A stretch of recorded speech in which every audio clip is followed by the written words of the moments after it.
Greetings, everyone. So, just self-disclosure of myself. I do not believe in violence, hurting other people against their will, forcing people to do things against their will, regardless of all these karmic debts people supposedly have. As long as I'm on this earth, I'm going to try to do what I can to help those in need, as long as it doesn't endanger my life. Although I don't have a lot of fear. I can assure you that. 8 generations of Vikings and Celts probably has a lot to do with that. But I just wanted to touch lightly on guerrilla warfare. So even though I'm not a person that believes in violence or hurting other people, I do believe in defending yourself if it's needed. But I think that whether it's logistically, whether it's administratively, whether it is done through the internet or however it occurs, what is beautiful about guerrilla warfare is that the threats come from everywhere. And that's why guerrilla warfare is so successful in battlefields, is because the enemy troops or the enemy soldiers don't know where the threat is coming from. That is also why the Anonymous movement back in, I think it was 2009, was so successful. And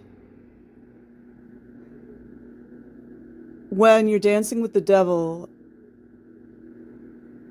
human traffickers, whomever you're talking about on a lower vibrational frequency, you also have to learn how to play chess and understand what their next move is. And there's a lot of ways that you can do this.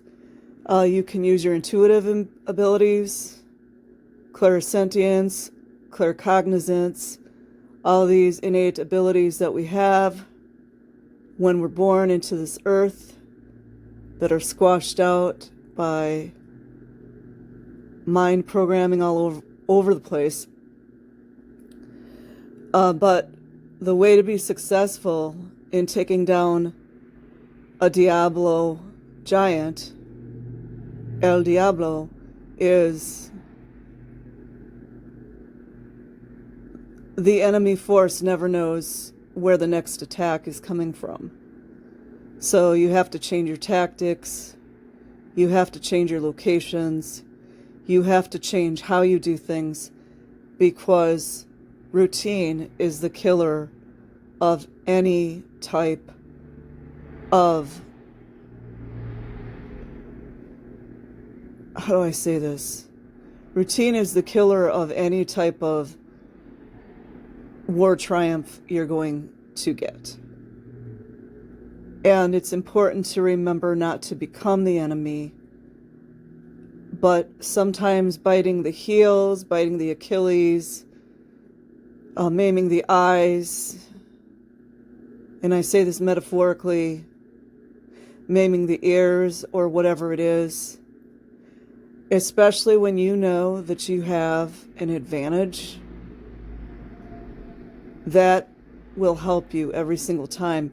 And you also have to remember, even though you really believe in justice in the world, etc., from these courts, sometimes the best place to wage a guerrilla warfare or guerrilla warfare tactics is in the spiritual realm, like the ethereal realm, and not always walk into their courts, regardless of which court it is. But there's other ways. And the thing that I would tell people, because I've gained a lot of knowledge in this lifetime, and my father was also in the military, so, I learned from him. Like, I'm not a violent person or anything like that, but being in the military, learning from my father and other people that were older veterans in my family, you know, the element of surprise.